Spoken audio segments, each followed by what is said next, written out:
तारा का विलाप।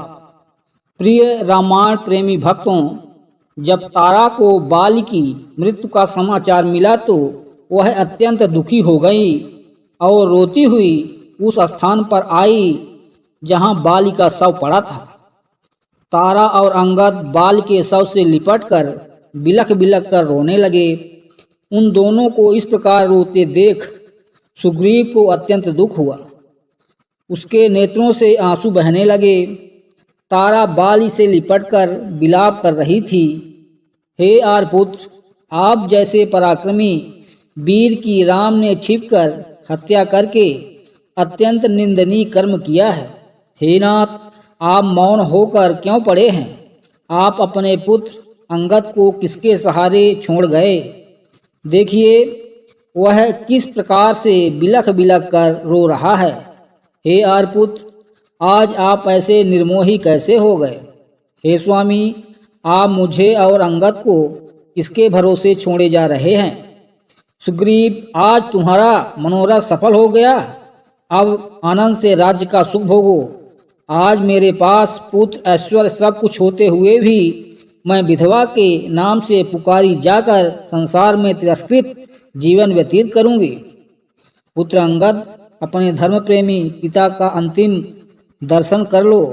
यमलोक को जाते हुए अपने पिता का हाथ जोड़कर अभिवादन करो। देखो स्वामी, आपका पुत्र हाथ जोड़कर आपके सामने खड़ा है, उसे आशीर्वाद क्यों नहीं देते? आज आपने इस युद्ध रूपी यज्ञ में मेरे बिना कैसे भाग लिया? बिना अर्धांगिनी के तो कोई यज्ञ पूरा नहीं होता। इस प्रकार तारा नाना प्रकार से विलाप करने लगी। बाली के वानर सरदारों ने बड़ी कठिनाई से उसे शव से अलग किया। धनुष धारण किए राम को देखकर तारा उनके पास आकर बोली, हे राम, आप वीर, तेजस्वी, धर्मात्मा और महान दानवीर हैं। मैं आपसे एक दान मांगती हूँ।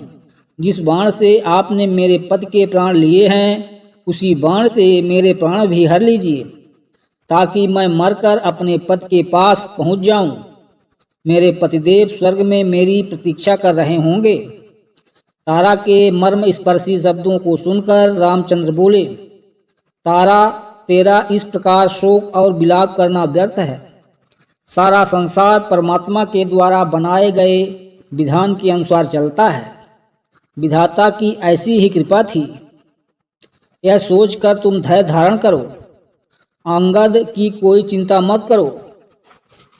वह आज से इस राज्य का युवराज होगा। तुम्हारा पति वीर था, वह युद्ध करते हुए वीरगति को प्राप्त हुआ है। यह तुम्हारे लिए गौरव की बात है। शोक त्याग कर रोना बंद करो। रोने से दिवंगत आत्मा को कष्ट पहुंचता है। इस प्रकार राम ने तारा को अनेक प्रकार से धैर्य बधाया। फिर वे सुग्रीव से बोले, हे वीर, तारा और अंगद को साथ ले जाकर अब तुम बाली के अंतिम संस्कार की तैयारी करो। अंगद, तुम इस संस्कार के लिए घृत, चंदन आदि ले आओ। और हे तारा, तुम भी शोक को त्याग कर वाली के लिए अर्थी की तैयारी कराओ। इस प्रकार रामचंद्र जी ने सबसे कहकर बाली के अंतिम संस्कार की तैयारी करवाई।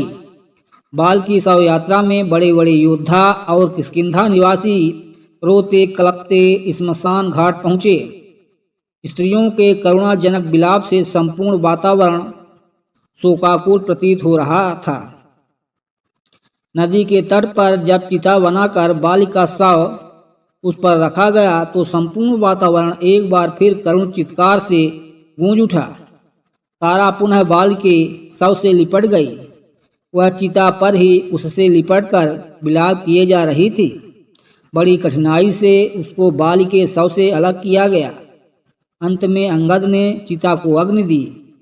जब बाली का शरीर पंचतत्व में विलीन हो गया तो रामचंद्र जी ने लक्ष्मण, सुग्रीव, अंगद एवं अन्य प्रमुख वानरों के साथ मिलकर बाली के लिए जलांजलि दिए। रामायण प्रेमी भक्तों, आगे का भाग देखने के लिए कृपया चैनल को लाइक और सब्सक्राइब कर लें।